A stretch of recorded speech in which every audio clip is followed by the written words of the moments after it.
ಆಗಿರುವ ಈ ಆದೇಶದಿಂದ ಒಂದಷ್ಟು ಮಟ್ಟಿಗೆ ನಿರಾಳರಾಗಿದ್ದಾರೆ ದರ್ಶನ್. ಈಗಾಗಲೇ ಇದೇ ಪ್ರಕರಣದ ಆರೋಪಿ ಸಂಖ್ಯೆ 1 ಪವಿತ್ರ ಗೌಡ ಕೋರ್ಟ್ನಿಂದ ಬೇಲ್ ಪಡೆದು ಆಚೆ ಬಂದಿದ್ದಾರೆ. ಕೋರ್ಟ್ನ ಅನುಮತಿ ಮೇರೆಗೆ ಆಚೆನೂ ಓಡಾಡ್ತಾ ಇದ್ದಾರೆ. ಶಿರಡಿಗೆ ಹೋದ್ರು, ಸಾಯಿಬಾಬಾನ ದರ್ಶನ ಪಡೆದು ಬಂದ್ರು, ಕುಂಭಮೇಳಕ್ಕೆ ಹೋದ್ರು. ಹೀಗೆ ಕೋರ್ಟ್ನ ಅನುಮತಿ ಮೇರೆಗೆ ಪವಿತ್ರ ನಿರಂತರವಾಗಿ ಪ್ರವಾಸ ಮಾಡ್ತಿದ್ದಾರೆ. ಶಿರಡಿ, ಪ್ರಯಾಗ್ರಾಜ್, ಬೇರೆ ಬೇರೆ ಕಡೆಗಳು. ಕುಂಭಮೇಳಕ್ಕೂ ಕೂಡ ಹೋಗಿ ಬಂದಿದ್ದಾರೆ ಪವಿತ್ರ. ಇದೀಗ ದರ್ಶನ್ಗೂ ಕೋರ್ಟ್ ಅನುಮತಿಯನ್ನ ನೀಡಿದೆ. ಆದ್ರೆ ಕುಂಭಮೇಳಕ್ಕಂತೂ ಹೋಗಕ್ಕಾಗಲ್ಲ, ಮುಗಿದು ಹೋಗಿದೆ. ದರ್ಶನ್ಗೆ ಪುಣ್ಯ ಸ್ನಾನದ ಪುಣ್ಯದ ಅವಕಾಶ ತಪ್ಪಿದೆ. ಆದ್ರೆ ಬೇರೆ ಬೇರೆ ದೇವಸ್ಥಾನಗಳಿಗೆ ಭೇಟಿ ಕೊಡೋ ಪ್ಲಾನ್ ಇರಬಹುದು, ಹೋಗ್ಬೋದೇನೋ. ಅಥವಾ ಶೂಟಿಂಗ್ ಕೂಡ ಇದೆ, ಅನೇಕ ಪಿಕ್ಚರ್ಗಳು ಇನ್ನು ಪೆಂಡಿಂಗ್ ಇರೋದಿದೆ. ಹೀಗಾಗಿ ವಿದೇಶ ಪ್ರವಾಸ ಮಾಡುವ ಅನಿವಾರ್ಯತೆ ಕೂಡ ಬಂದ್ರು ಕೂಡ ಅಚ್ಚರಿ ಇಲ್ಲ. ಪ್ರತಿ ಬಾರಿ ಕೋರ್ಟ್ಗೆ ಹೋಗಿ ಪರ್ಮಿಷನ್ ಅನ್ನ ತೆಗೆದುಕೊಳ್ಳೋ ಟೆನ್ಷನ್ ಅಲ್ಲಿದ್ದ ದರ್ಶನ್ಗೆ ಇದೀಗ ಕೊಂಚ ರಿಲೀಫ್ ಅಂತೂ ಸಿಕ್ಕಿದೆ. ಆಗಿರುವ ಈ ಆದೇಶದಿಂದ ಒಂದಷ್ಟು ಮಟ್ಟಿಗೆ ನಿರಾಳರಾಗಿದ್ದಾರೆ ದರ್ಶನ್. ಈಗಾಗಲೇ ಇದೇ ಪ್ರಕರಣದ ಆರೋಪಿ ಸಂಖ್ಯೆ 1 ಪವಿತ್ರ ಗೌಡ ಕೋರ್ಟ್ನಿಂದ ಬೇಲ್ ಪಡೆದು ಆಚೆ ಬಂದಿದ್ದಾರೆ. ಕೋರ್ಟ್ನ ಅನುಮತಿ ಮೇರೆಗೆ ಆಚೆನೂ ಓಡಾಡ್ತಾ ಇದ್ದಾರೆ. ಶಿರಡಿಗೆ ಹೋದ್ರು, ಸಾಯಿಬಾಬಾನ ದರ್ಶನ ಪಡೆದು ಬಂದ್ರು, ಕುಂಭಮೇಳಕ್ಕೆ ಹೋದ್ರು. ಹೀಗೆ ಕೋರ್ಟ್ನ ಅನುಮತಿ ಮೇರೆಗೆ ಪವಿತ್ರ ನಿರಂತರವಾಗಿ ಪ್ರವಾಸ ಮಾಡ್ತಿದ್ದಾರೆ. ಶಿರಡಿ, ಪ್ರಯಾಗ್ರಾಜ್, ಬೇರೆ ಬೇರೆ ಕಡೆಗಳು. ಕುಂಭಮೇಳಕ್ಕೂ ಕೂಡ ಹೋಗಿ ಬಂದಿದ್ದಾರೆ ಪವಿತ್ರ. ಇದೀಗ ದರ್ಶನ್ಗೂ ಕೋರ್ಟ್ ಅನುಮತಿಯನ್ನ ನೀಡಿದೆ. ಆದ್ರೆ ಕುಂಭಮೇಳಕ್ಕಂತೂ ಹೋಗಕ್ಕಾಗಲ್ಲ, ಮುಗಿದು ಹೋಗಿದೆ. ದರ್ಶನ್ಗೆ ಪುಣ್ಯ ಸ್ನಾನದ ಪುಣ್ಯದ ಅವಕಾಶ ತಪ್ಪಿದೆ. ಆದ್ರೆ ಬೇರೆ ಬೇರೆ ದೇವಸ್ಥಾನಗಳಿಗೆ ಭೇಟಿ ಕೊಡೋ ಪ್ಲಾನ್ ಇರಬಹುದು, ಹೋಗ್ಬೋದೇನೋ. ಅಥವಾ ಶೂಟಿಂಗ್ ಕೂಡ ಇದೆ, ಅನೇಕ ಪಿಕ್ಚರ್ಗಳು ಇನ್ನು ಪೆಂಡಿಂಗ್ ಇರೋದಿದೆ. ಹೀಗಾಗಿ ವಿದೇಶ ಪ್ರವಾಸ ಮಾಡುವ ಅನಿವಾರ್ಯತೆ ಕೂಡ ಬಂದ್ರು ಕೂಡ ಅಚ್ಚರಿ ಇಲ್ಲ. ಪ್ರತಿ ಬಾರಿ ಕೋರ್ಟ್ಗೆ ಹೋಗಿ ಪರ್ಮಿಷನ್ ಅನ್ನ ತೆಗೆದುಕೊಳ್ಳೋ ಟೆನ್ಷನ್ ಅಲ್ಲಿದ್ದ ದರ್ಶನ್ಗೆ ಇದೀಗ ಕೊಂಚ ರಿಲೀಫ್ ಅಂತೂ ಸಿಕ್ಕಿದೆ. ಆಗಿರುವ ಈ ಆದೇಶದಿಂದ ಒಂದಷ್ಟು ಮಟ್ಟಿಗೆ ನಿರಾಳರಾಗಿದ್ದಾರೆ ದರ್ಶನ್.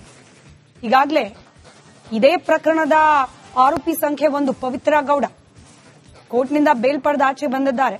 ಕೋರ್ಟ್ನ ಅನುಮತಿ ಮೇರೆಗೆ ಆಚೆನೂ ಓಡಾಡ್ತಾ ಇದ್ದಾರೆ. ಶಿರಡಿಗೆ ಹೋದ್ರು, ಸಾಯಿಬಾಬಾನ ದರ್ಶನ ಪಡೆದು ಬಂದ್ರು, ಕುಂಭಮೇಳಕ್ಕೆ ಹೋದ್ರು.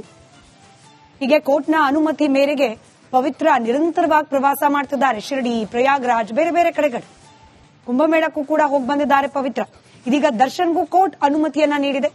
ಆದ್ರೆ ಕುಂಭಮೇಳಕ್ಕಂತೂ ಹೋಗಕ್ಕಾಗಲ್ಲ, ಮುಗಿದು ಹೋಗಿದೆ.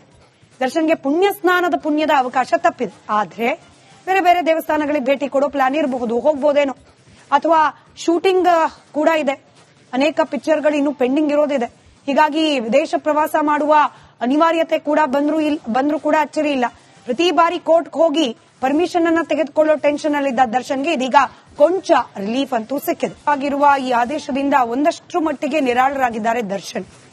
ಈಗಾಗಲೇ ಇದೇ ಪ್ರಕರಣದ ಆರೋಪಿ ಸಂಖ್ಯೆ 1 ಪವಿತ್ರ ಗೌಡ ಕೋರ್ಟ್ನಿಂದ ಬೇಲ್ ಪಡೆದು ಆಚೆ ಬಂದಿದ್ದಾರೆ. ಕೋರ್ಟ್ನ ಅನುಮತಿ ಮೇರೆಗೆ ಆಚೆನೂ ಓಡಾಡ್ತಾ ಇದ್ದಾರೆ. ಶಿರಡಿಗೆ ಹೋದ್ರು, ಸಾಯಿಬಾಬಾನ ದರ್ಶನ ಪಡೆದು ಬಂದ್ರು, ಕುಂಭಮೇಳಕ್ಕೆ ಹೋದ್ರು. ಹೀಗೆ ಕೋರ್ಟ್ನ ಅನುಮತಿ ಮೇರೆಗೆ ಪವಿತ್ರ ನಿರಂತರವಾಗಿ ಪ್ರವಾಸ ಮಾಡ್ತಿದ್ದಾರೆ. ಶಿರಡಿ, ಪ್ರಯಾಗ್ರಾಜ್, ಬೇರೆ ಬೇರೆ ಕಡೆಗಳು. ಕುಂಭಮೇಳಕ್ಕೂ ಕೂಡ ಹೋಗಿ ಬಂದಿದ್ದಾರೆ ಪವಿತ್ರ. ಇದೀಗ ದರ್ಶನ್ಗೂ ಕೋರ್ಟ್ ಅನುಮತಿಯನ್ನ ನೀಡಿದೆ. ಆದ್ರೆ ಕುಂಭಮೇಳಕ್ಕಂತೂ ಹೋಗಕ್ಕಾಗಲ್ಲ, ಮುಗಿದು ಹೋಗಿದೆ. ದರ್ಶನ್ಗೆ ಪುಣ್ಯ ಸ್ನಾನದ ಪುಣ್ಯದ ಅವಕಾಶ ತಪ್ಪಿದೆ. ಆದ್ರೆ ಬೇರೆ ಬೇರೆ ದೇವಸ್ಥಾನಗಳಿಗೆ ಭೇಟಿ ಕೊಡೋ ಪ್ಲಾನ್ ಇರಬಹುದು, ಹೋಗ್ಬೋದೇನೋ. ಅಥವಾ ಶೂಟಿಂಗ್ ಕೂಡ ಇದೆ, ಅನೇಕ ಪಿಕ್ಚರ್ಗಳು ಇನ್ನು ಪೆಂಡಿಂಗ್ ಇರೋದಿದೆ. ಹೀಗಾಗಿ ವಿದೇಶ ಪ್ರವಾಸ ಮಾಡುವ ಅನಿವಾರ್ಯತೆ ಕೂಡ ಬಂದ್ರು ಕೂಡ ಅಚ್ಚರಿ ಇಲ್ಲ. ಪ್ರತಿ ಬಾರಿ ಕೋರ್ಟ್ಗೆ ಹೋಗಿ ಪರ್ಮಿಷನ್ ಅನ್ನ ತೆಗೆದುಕೊಳ್ಳೋ ಟೆನ್ಷನ್ ಅಲ್ಲಿದ್ದ ದರ್ಶನ್ಗೆ ಇದೀಗ ಕೊಂಚ ರಿಲೀಫ್ ಅಂತೂ ಸಿಕ್ಕಿದೆ.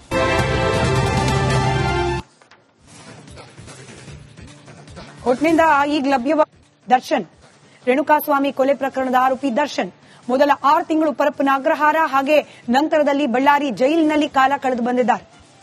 ಆಮೇಲೆ ಬೇಲ್ ಸಿಕ್ತು, ಹೊರಗೆ ಬಂದಿದ್ದಾರೆ. ನಂತರ ಕೂಡ ಒಂಥರ ಜೈಲೇ ಫೀಲ್ ಅವ್ರಿಗೆ. ಯಾಕಂದ್ರೆ ಒಂದಷ್ಟು ರಿಸ್ಟ್ರಿಕ್ಷನ್ಗಳನ್ನ, ಷರತ್ತುಗಳನ್ನ ಕೋರ್ಟ್ ವಿಧಿಸಿದೆ. ಜಾಮೀನು ಕೊಡೋ ಸಂದರ್ಭದಲ್ಲಿ ಬೆಂಗಳೂರು ಬಿಟ್ಟು ಹೊರಗೆ ಹೋಗಬಾರದು ಅಂತ ಹೇಳಿ ಕಟ್ಟಾಜ್ಞೆಯನ್ನ ವಿಧಿಸಿತ್ತು ಕೋರ್ಟ್. ಮೈಸೂರಿಗೆ ಹೋಗಿ ಬರೋಕ್ಕೂ ಕೂಡ ಕೋರ್ಟ್ನ ಅನುಮತಿಯನ್ನ ಪಡ್ಕೊಳ್ತಾ ಇದ್ರು. ಪ್ರತಿ ಬಾರಿ ಮೈಸೂರಿಗೆ ಹೋಗುವಾಗ್ಲೂ ಕೂಡ ಕೋರ್ಟ್ಗೆ ಅಲ್ದಾಡ್ಲೇಬೇಕಾದ ಪರಿಸ್ಥಿತಿ. ಇದೀಗ ದರ್ಶನ್ಗೆ ಇನ್ನು ಮುಂದೆ ಈ ತಲೆನೋವು ಇರೋದಿಲ್ಲ. ಕೇವಲ ಮೈಸೂರು ಮಾತ್ರ ಅಲ್ಲ, ದೇಶದಲ್ಲಿ ಎಲ್ಲಿ ಬೇಕಾದ್ರೂ ಓಡಾಡಬಹುದು ಅಂತ ಗ್ರೀನ್ ಸಿಗ್ನಲ್ ಕೊಟ್ಟಿದೆ ಕೋರ್ಟ್. ಎಲ್ಲ ಓಕೆ. ಆ ಕಡೆ ನಿತ್ಯ ನರಳ್ತಾ ಇರೋ ರೇಣುಕಾಸ್ವಾಮಿ ಕುಟುಂಬ, ಮಗನನ್ನ, ಕುಟುಂಬದ ಆಸರೆಯನ್ನ ಕಳೆದುಕೊಂಡ ಆ ಕುಟುಂಬ ಮಾತ್ರ ಈ ಕ್ಷಣಕ್ಕೂ ಕಣ್ಣೀರನ್ನ ಹಾಕ್ತಾ ಇದೆ. ಈ ಬಗ್ಗೆ ಒಂದು ವರದಿ ನಿಮ್ಮ ಮುಂದೆ. ದರ್ಶನ್ನ ಬೇಲ್ ಷರತ್ತಿನಲ್ಲಿ ಈಗ ಸಡಿಲಿಕೆ.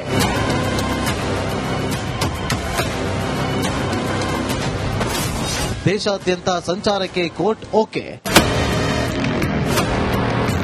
ಚಿತ್ರದುರ್ಗದ ರೇಣುಕಾಸ್ವಾಮಿ ಮರ್ಡರ್ ಕೇಸ್ನಲ್ಲಿ 6 ತಿಂಗಳ ಕಾಲ ಜೈಲಿನಲ್ಲಿದ್ದ ದರ್ಶನ್ ಕಳೆದ ಡಿಸೆಂಬರ್ನಿಂದಲೂ ಒಂಥರ ಫ್ರೀ ಬರ್ಡ್. ಹೈಕೋರ್ಟ್ನಲ್ಲಿ ಡಿ ಗ್ಯಾಂಗ್ಗೆ ಬೇಲ್ ಸಿಕ್ಕಿದ್ದೇ ತಡ ಮೈಸೂರು ಟು ಬೆಂಗಳೂರು ರೌಂಡ್ಸ್ ಹೊಡಿತಾ ಆರಾಮಾಗಿದ್ದಾರೆ ನಟ ದರ್ಶನ್. ಆದ್ರೆ ಆಗಾಗ್ಗೆ ಕೋರ್ಟ್ ಪರ್ಮಿಷನ್ ತಗೊಂಡು ಬೆಂಗಳೂರಿಂದ ಮೈಸೂರಿಗೆ ಹೋಗಿ ಬರ್ತಾ ಇದ್ದಿದ್ದು ಐರಾವತ. ಯಾಕಂದ್ರೆ ಬೆಂಗಳೂರು ಬಿಟ್ಟು ಹೊರ ಹೋಗಬೇಕಾದ್ರೆ ಪರ್ಮಿಷನ್ ತಗೋಬೇಕು ಅಂತ ಬೇಲ್ ಕಂಡೀಷನ್ ಇದ್ದ ಕಾರಣ ಪ್ರತಿ ಸಲವೂ ಕೋರ್ಟ್ ಕದ ತಟ್ಟೋ ಅನಿವಾರ್ಯತೆ ದರ್ಶನ್ ಇತ್ತು. ಇದೇ ಒಂಥರ ಕಾಟೇರನಿಗೆ ಸಮಸ್ಯೆ ಅನಿಸಿದ್ದು ನಿಜ. ಆದ್ರೆ ಈಗ ಇದಕ್ಕೂ ಸಿಕ್ಕಿದೆ ಪರಿಹಾರ. ಬೆಂಗಳೂರು ಬಿಟ್ಟು ಬೇರೆ ಬರೀ ಮೈಸೂರು ಮಾತ್ರವಲ್ಲ, ಈಗ ದೇಶದಲ್ಲಿ ಎಲ್ಲಿ ಬೇಕಾದರೂ ಸಂಚರಿಸಬಹುದು ದರ್ಶನ್ ಅಂತ ಬಿಗ್ ರಿಲೀಫ್ ಕೊಟ್ಟಿದೆ ಹೈಕೋರ್ಟ್. ಆದ್ರೆ ಇಲ್ಲೂ ಒಂದು ಕಂಡೀಷನ್ ಇದೆ.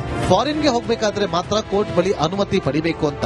ಇದಾದ್ರೂ ನೋ ಪ್ರಾಬ್ಲಮ್. ಒಟ್ಟಾರೆ ಬೆಂಗಳೂರಿಂದ ಕರ್ನಾಟಕದ ಎಲ್ಲಿ ಬೇಕಾದ್ರೂ ಹೋಗಬಹುದು ಅನ್ನೋದೇ ಸದ್ಯಕ್ಕೆ ದರ್ಶನ್ಗೆ ಖುಷಿ ತಂದ ಫ್ಯಾಕ್ಟರ್. ಸುಮಾರು 2.5 ತಿಂಗಳ ಕಾಲ ಬೆಂಗಳೂರು ಬಿಟ್ಟರೆ ಕೋರ್ಟ್ ಅನುಮತಿ ಮೇಲೆ ಮೈಸೂರು, ಹೀಗೆ 2 ನಗರಗಳಲ್ಲಿ ಕಾಲ ಕಳೆದ ದರ್ಶನ್ಗೆ ದೇವರ ಹರಕೆ. ಅದು ಇದು ಅಂತ ಬೇರೆ ಕಡೆ ಹೋಗೋಣ ಅಂತ ಅನ್ಕೊಂಡು ತಡೆಯಾಗಿದ್ದು ಬೇಲ್ ಕಂಡೀಷನ್. ಈಗ ಇದಕ್ಕೂ ನಿರಾಳ ಸಿಕ್ಕಿದ್ದು ದರ್ಶನ್ ಅವರನ್ನ ಹಿಡಿದು ನಿಲ್ಲಿಸೋಕೆ ಆಗ್ತಿಲ್ಲ ಅನ್ನುವಂತಾಗಿದೆ.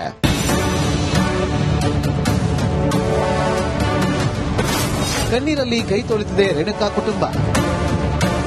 ಅತ್ತ ಚಿತ್ರದುರ್ಗದಲ್ಲಿ ಮಗನ ಸಾವಿನ ಕೊರಗಲ್ಲೇ ಕಾಲ ದೂರ್ತಿದೆ ಕೊಲಿಯಾದ ರೇಣುಕಾಸ್ವಾಮಿ ಕುಟುಂಬ. ಇವರನ್ನ ಆರಂಭದಲ್ಲಿ ಒಂದಷ್ಟು ಜನ ಹೋಗಿ ಭೇಟಿಯಾಗಿ ಸಾಂತ್ವನ ಹೇಳಿ ಬಂದಿದ್ದಷ್ಟೇ. ಆಮೇಲೆ ಇವರನ್ನ ನೋಡೋರೇ ಇಲ್ಲ. ಇತ್ತೀಚೆಗಷ್ಟೇ ರೇಣುಕಾಸ್ವಾಮಿ ಮಗುವಿಗೆ ನಾಮಕರಣ ಕೂಡ ಆಗಿದೆ. ಮಗುವಿಗೆ ಶಶಿಧರ್ ಸ್ವಾಮಿ ಅಂತ ಹೆಸರನ್ನ ಇಡಲಾಗಿದೆ. ಸದ್ಯಕ್ಕೆ ಮಗನ ಮರೆಯಲಾರದೆ ಪರಿತಪಿಸಿರುವ ಕುಟುಂಬಕ್ಕೆ ಏಕೈಕ ಆಶಾ ಕಿರಣ ಅಂದ್ರೆ ಅದು ಮುದ್ದಾದ ಮಗು. ಇಲ್ಲಿ ತನ್ನಿಂದ ಈ ಕೊಲೆ ಆಯ್ತು ಅಂತ ಜೈಲಲ್ಲಿದ್ದ ಪಶ್ಚಾತ್ತಾಪ ಪಟ್ಟ ದರ್ಶನ್ ಅಪ್ಪಿತಪ್ಪಿಯೂ ರೇಣುಕಾಸ್ವಾಮಿ ಕುಟುಂಬದ ಕಣ್ಣೀರು ಒರೆಸುವ ಕಾರ್ಯಕ್ಕೆ ಮುಂದಾಗಿಲ್ಲ. ತನ್ನಿಂದಾದ ತಪ್ಪಿಗೆ ಕ್ಷಮಿಸಿ ಅಂತ ಕೇಳೋ ಧೈರ್ಯ ತೋರಿಲ್ಲ. ಆ ಕುಟುಂಬದ ಕಷ್ಟ ಸುಖದಲ್ಲಿ ಭಾಗಿಯಾಗೋ ಬಗ್ಗೆ ಅಭಯ ಕೊಟ್ಟಿಲ್ಲ. ಮಗನ ಅಗಲಿಕೆ ದುಃಖ ಭರಿಸಲಾರದೆ ಹೈರಾಣದ ಅಪ್ಪ ಅಮ್ಮ ಪತ್ನಿಗೆ ಸಾಂತ್ವನ ಹೇಳೋ ವ್ಯವಧಾನ ತೋರಿಲ್ಲ ದರ್ಶನ್. ಹಾಗೆ ಮೃತ ರೇಣುಕಾಸ್ವಾಮಿ ಪತ್ನಿಗೆ ಸರ್ಕಾರಿ ನೌಕರಿ ಕೊಡಬೇಕು ಅಂತ ಸರ್ಕಾರದ ಮುಂದೆ ಆ ಕುಟುಂಬ ಕೋರಿಕೆ ಇಟ್ಟು ಹೆಚ್ಚು ಕಮ್ಮಿ 7-8 ತಿಂಗಳಾದ್ರೂ ನೋ ಯೂಸ್. ನೊಂದ ಮಹಿಳೆಗೆ ಸರ್ಕಾರಿ ನೌಕರಿ ಸಾಧ್ಯವಿಲ್ಲ ಅಂತ ಪತ್ರ ಕಳಿಸುವ ಮೂಲಕ ಸರ್ಕಾರವೇ ಕೈ ಚೆಲ್ಲಿದೆ. ಇದರಿಂದ ಇನ್ನಷ್ಟು ಹತಾಶರಾಗಿದೆ ರೇಣುಕಾಸ್ವಾಮಿ ಕುಟುಂಬ. ಇಷ್ಟೆಲ್ಲ ಆಗ್ತಾ ಇದ್ರು ಇವೆಲ್ಲದರ ರೂವಾರಿ ದರ್ಶನ್ಗೆ ಈ ಬಡ ಕುಟುಂಬದ ಬಗ್ಗೆ ಚಿಂತೆಯೇ ಇಲ್ಲ. ಅಟ್ಲೀಸ್ಟ್ ಈಗ ಎಲ್ಲಿ ಬೇಕಾದ್ರೂ ಹೋಗೋಕೆ ಕೋರ್ಟ್ ಅನುಮತಿ ಸಿಕ್ಕಿದೆ. ಈಗಲಾದ್ರೂ ದರ್ಶನ್ ಈ ಬಡ ಪರಿವಾರದ ಕಣ್ಣೀರು ನಿಲ್ಲುವಂತೆ ಮಾಡ್ತಾರಾ? ಈ ಕುತೂಹಲವು ಜನರಲ್ಲಿದೆ.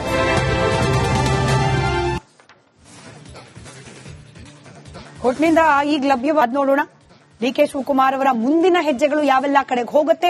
ಇಡ್ತಿರುವ ಹೆಜ್ಜೆ ಮುಖ್ಯಮಂತ್ರಿ ಕುರ್ಚಿ ಕಡೆಗೇನೆ ಕರ್ಕೊಂಡು ಹೋಗುತ್ತಾ ಅಥವಾ ಮಧ್ಯದಲ್ಲಿ ಮತ್ತೇನಾದ್ರೂ ಸಿದ್ದರಾಮಯ್ಯನವರ ಟೀಮ್ನವರು ಬ್ಯಾರಿಕೇಡ್ಗಳನ್ನ ಅಳವಡಿಸ್ತಾರಾ ಅಂತ ಹೇಳಿ. ಅಲ್ಲಿಗೆ ಕಾಂಗ್ರೆಸ್ ಪಾಳ್ಯದ ಒಳಗಾಗ್ತಾ ಇರುವ ಚಟುವಟಿಕೆಗಳ ಸುದ್ದಿಯನ್ನ ಬಿಟ್ಟು ಮುಂದಿನ ಸುದ್ದಿ ಕಡೆ ಗಮನ ಕೊಡೋಣ.